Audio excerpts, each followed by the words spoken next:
Thank you for coming, sir. Please allow me to introduce these two. This is the Traveler, and next to him is his travel companion, Paimon. Ah, yes, my daughter has mentioned them from time to time. It's a privilege to finally meet them in person. But we may skip all the pleasantries for now. What is the important matter you wish to discuss with me today? Well, we wanted to bring this transaction record to your attention. There's something on this record that we're all pretty curious about. So, that's what you found? Huh. Seems like I can't keep everything from you much longer. If you wouldn't mind, we'd like an explanation. Well, it's a long and difficult story. And to be perfectly honest, I'm not sure if I'm doing the right thing. What I do know, though, dear, is that the truth will bring you no solace. If anything, it will likely cause you a great amount of anguish. Wait, me? Yes, I understand perfectly why you came to see me, and I am touched by your collective commitment to do the right thing. But knowledge always comes at a price, and sometimes, as they say, ignorance is bliss. Your father, Kusela, and I both believed that. Of course, you have the right to seek and learn the truth, but I must warn you. The facts of this matter may reduce everything you've built for yourself into sand, blowing in the wind. If you must proceed, then Kusela's heartfelt efforts will also fade into the wind like a fleeting mirage. His heartfelt efforts? I'm sorry, sir, but I'm not sure I follow. I've made it this far in life without a single drop of my father's support. I have my own ideals and ways of looking at the world, as well as people and causes that I've chosen to cherish and fight for. None of these things have anything to do with him. I came here today to support you as the head of the Homiyani family. No warning will change my stance on that. I understand. Then let me tell you a little story. Our family once needed to take a trip to the desert when Dunyarzad was just a baby. Along the way, we were attacked by bandits. They had superior numbers and quickly overpowered our bodyguards. When all seemed lost, a group of passerby Eremites lent us their support. Those Eremites were Kusela's brigade, Dekan al-Ahmar. Kusela's men told me that the attackers were Eremite mercenaries, just like themselves. I was shocked. Why would Dekan al-Ahmar go so far to save us and not spare the fellow Eremites? Kusela was grinning and walked over to play with baby Dunyarzad. She was startled by his unfamiliar face and nearly started crying. Really? I never knew. He said that he had no particular reason to help us. He just took pity on us because he had a daughter about the same age. We started talking about our children, and I sensed that he was a devoted father. To repay his kindness, I hired his brigade to help out at our estate for a time and offered everyone generous remuneration. So, that's what happened. It was many years before I saw him again. I almost didn't recognize him the next time he came knocking on my door. The man I knew to be strong and healthy had been reduced to a shell of himself. He couldn't even walk anymore without his cane. So, what happened to him? He was perfectly fine when I left the brigade. I'm not too sure myself. The only thing that didn't change was his cheery disposition. He said there was absolutely nothing to worry about and that he had gotten into a fight. That was all. He then suddenly asked me if Dunyarzad, now that she had grown, would need a bodyguard of her own. At the time, Dunyarzad was going through a particularly severe bout of her Elazar. There was no need for her to have a bodyguard when she could barely leave the house. But he kept coming back to the topic. Come on, it never hurts to be safe. How do you know a bodyguard won't come in handy one day? I was completely lost at first, until he recommended the Blazing Beasts. and in particular, a mercenary named Dia. So he was the one who recommended Dia to you. Indeed.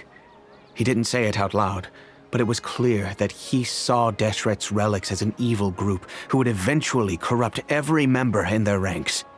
He was already beyond redemption, but he hoped that he would be able to detach his daughter from the vicious world of mercenary life. If Dia could stay in my house and keep working as a bodyguard, then gradually her affinity for the desert would decrease, and she'd be able to leave her previous life behind. And that's why you offered her such generous compensation? Yes, but not just because of that. From the moment that he asked me for that favor, I also began to see Dia as my own daughter. And that's also why I tried to persuade you to stay when you asked for permission to leave. I was willing to spend however much it took.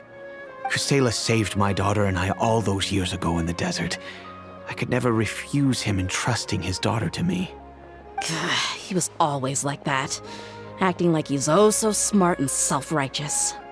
Kusela said that he'd reimburse me for a portion of Dia's fees. I refused to take any mora from him, but he'd always send me funds anyway. Eventually, I just accepted them as a token of his gratitude. And that went on for a while until I received another letter from him a few years ago.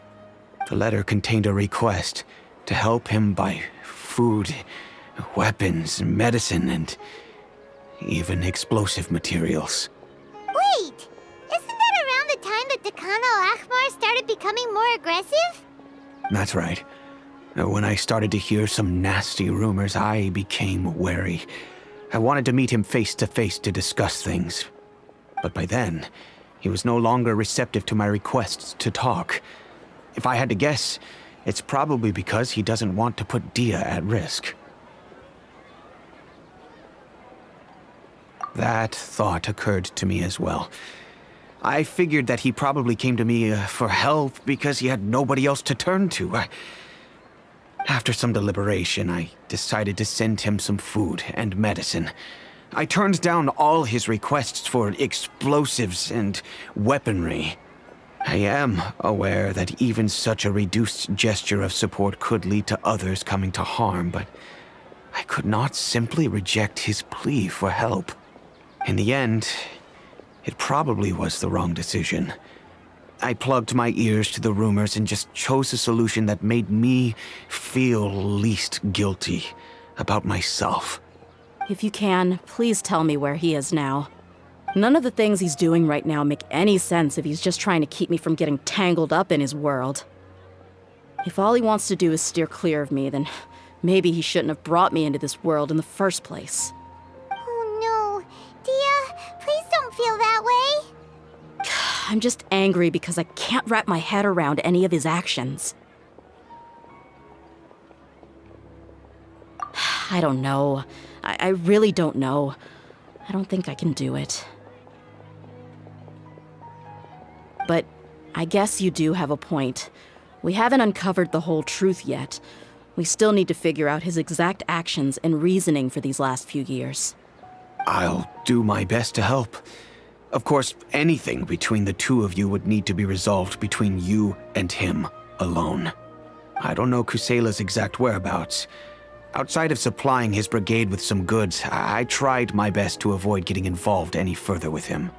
However, there's a man on the list named Jawed. He used to be a mercenary in the desert and is now a member of the Corps of 30. He's responsible for supplying weapons and liaising with the Dekan al-Ahmar's merchant caravan. I think he should know Kusela's whereabouts. I've heard that he likes to have a few drinks alone and enjoy the cool wind at night outside the tavern. Maybe you'll be able to find him there. Understood. Thank you, sir. Then I guess this is bye for now, unless... I'll stay and be with my father here. To be honest, I'm still a little dazed and haven't finished processing everything quite yet. My father has indeed done something wrong, but if I think about it, I'm also not sure if there was a right way to handle this problem. I feel like our only course of action is to turn everything we know over to the Corps of 30 and let them render judgment. Yes. I am prepared to accept whatever verdict they choose. It's time to face my mistakes.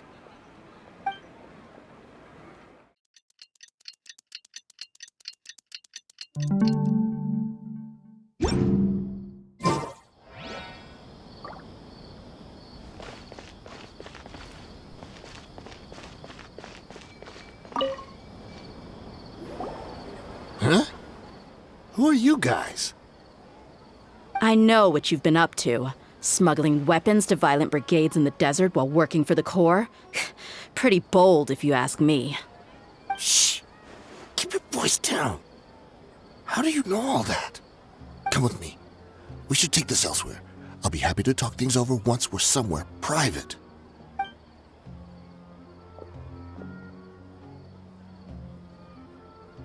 This place should do. All right, back to my question. How did you all know about me? Don't worry about that for now. You know what kind of punishment you'll face once we report you to the Corps, I assume. Wait, there's no need to jump the gun. Let's talk this out. What are your terms?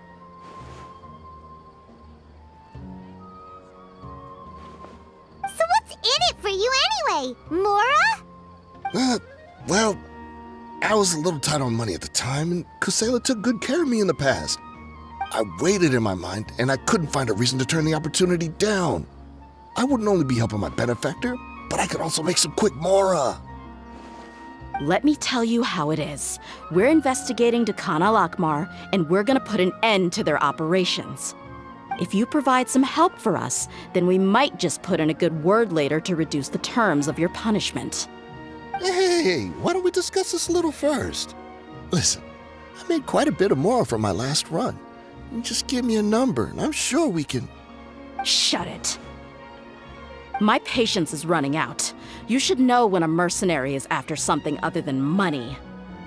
All right, sheesh. But you gotta promise you'll put in some nice words for me later. They're always on the move. Here's the spot they were at the last time I made my delivery to the desert. Feel free to go have a look. I'm just telling you, though, it's not on me if they're not there anymore. Sure. And then you can forget about any nice words from us. Hey, come on. Now you're just being unreasonable. Really? And how do I know you're not leading us straight into a trap? Don't forget, you're the one with no bargaining chips. All right, I get it. Why don't you go take a look, and if they're not there anymore, I'll try to figure out something else for y'all. Now that's more like it. Let's move. And as for you, try to stick around the city until we get back. You don't want us to call the folks from the Corps and have them drag you back to the city.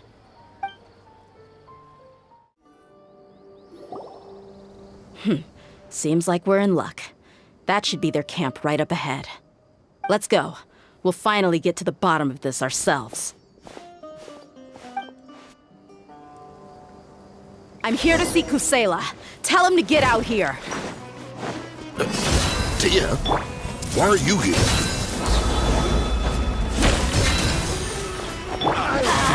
Teamwork is dreamwork! Haven't you all done enough? Oh, so are you also here to stop us? Stay out of this. It's got nothing to do with As you wish, mein Fräulein.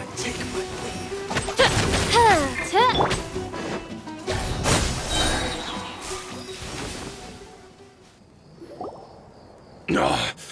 She's so strong. Enough fighting. We all know each other, and I don't want to take things too far. Just bring Kusela to me. There's no use hiding him anymore.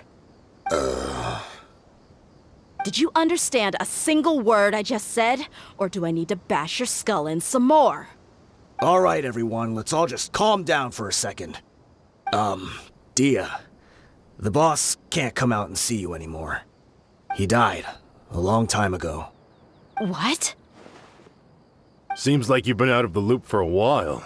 Guess that's for the best, though. At least, that's what the old man wanted. When did he die? What happened to him? A few years ago, Kusela broke up Dakan al-Akmar, and went to the Deshret's Relics headquarters by himself. So is that when you guys started acting up? We would prefer to call it taking revenge. Every last person in Deshret's Relics must pay in blood for what they did. Let me start from the beginning. Dia, do you know how the head of the Relics maintained order internally? Overwhelming strength and unquestionable authority? Those were a part of it, yes. But just those on their own weren't enough. They had another tool at their disposal. They called it a person's record. Regardless of whether they joined by their own will or were coerced, every person in Deshret's Relics were forced to leave a record of themselves at headquarters. Whether it be their deepest sin, some unforgivable act, or their most immoral exploit, the record served both as a symbol of loyalty and the perfect material for blackmail. That's precisely it. Every one of us have a record. Me, Bashar, Tikriti, and all the boys who grew up with Dia and ended up joining our ranks. But you, Dia, you were never asked to provide a record, were you? I never even knew this was a requirement.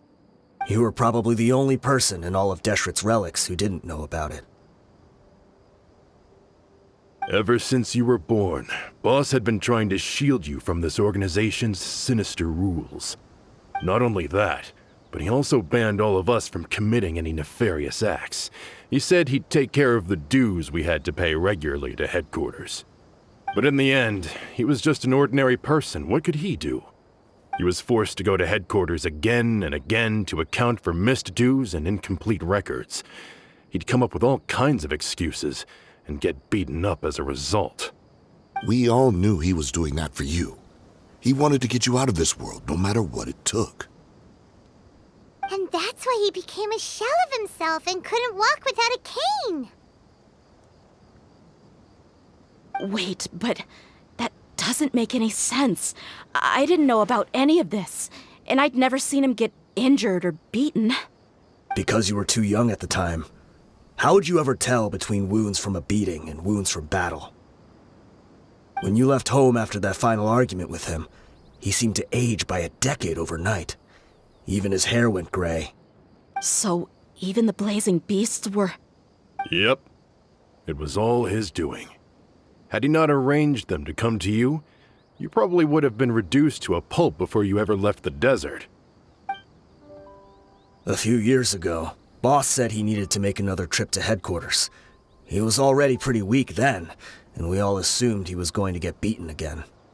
I suggested that he hand the role of leadership over to me, but he said there was no longer any need, since the Khan al-Ahmar would soon be no more. His words made no sense to me, but that night, we heard that a massive fire tore through headquarters and razed everyone's records to ash. Everyone gained their freedom that night. Many members fled, not just from our ranks, but from the other brigades as well. But how could we leave with a clear conscience? All of us who knew exactly what had happened. The boss can't have just died for nothing. Those heartless jerks at headquarters took him from us. From that point on, the sole purpose of the Khan al-Ahmar became revenge. The big fire that Boss started was quite a blow to headquarters' strength. It's given us the opportunity to launch our attack. Even though we're outnumbered, we vowed to see our revenge through to the very end. There were people from headquarters who changed their names and went into hiding. Some fled to other brigades, and others escaped to the rainforest. But we won't let any of them escape our wrath. They'll all pay for what they've done. We've suffered plenty of losses as well. To keep going, we need an enormous amount of supplies, from food and medicine to weaponry and explosives. All we can do is exchange our loot from Mora, and then use that to get supplies. We forged Boss's handwriting and sent out many letters to his former friends. Thankfully, many people were willing to come to our aid. We were also able to attract many mercenaries who shared our goal. We've endured unspeakable pain to win many impossible battles. Deshret's relics have become weaker and weaker, and now We finally have an opportunity to directly strike their headquarters. Paimon doesn't know what to say anymore.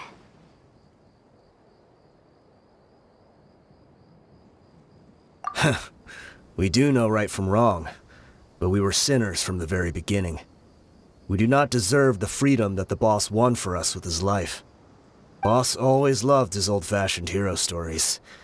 Those tales about sacrificing yourself to save the world. We used to always laugh at him for it. But in the end, he really went and lived those stories out himself.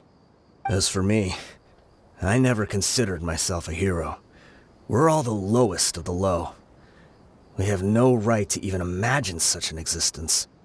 But maybe those hero stories he liked foreshadowed everything that was to come. The spirit of the hero touched all those he had saved, and more people joined his cause. Maybe we were all just acting along with the play in the beginning. But as we acted the parts and recited the lines, we were drawn in. And now, we want to see the story through to the end. I'm sorry, Dia. I know you always found us insufferable ever since you were young. Just think of this as a madman ranting. I'll go with you. Huh? Dia? You wanna go with them? I grew up with these guys, and I know they're not bad people. It's just that some situations get so bad that it's difficult to tell good from evil. All I know is that Deshret's relics must be destroyed. Furthermore, I want to go see the place for myself. I want to know if my father is still there. I know you don't want to get involved in this, so there's no need for you to tag along. I can do this on my own. Yeah, Paimon feels like we'd only regret it if we don't see this through to the end. Thank you. We'll be a lot stronger together with you. I bet Boss would lose his mind if he ever knew you'd join us at the very last moment like this. Considering all the losses and injuries we sustained, we can't afford to turn down someone as powerful as you. He can think whatever he wants. But the fact is, I owe him this much. Is this the entrance? We sure didn't run into much trouble on the way here. Should be. I don't think they have enough manpower left to post guards and defend their perimeters.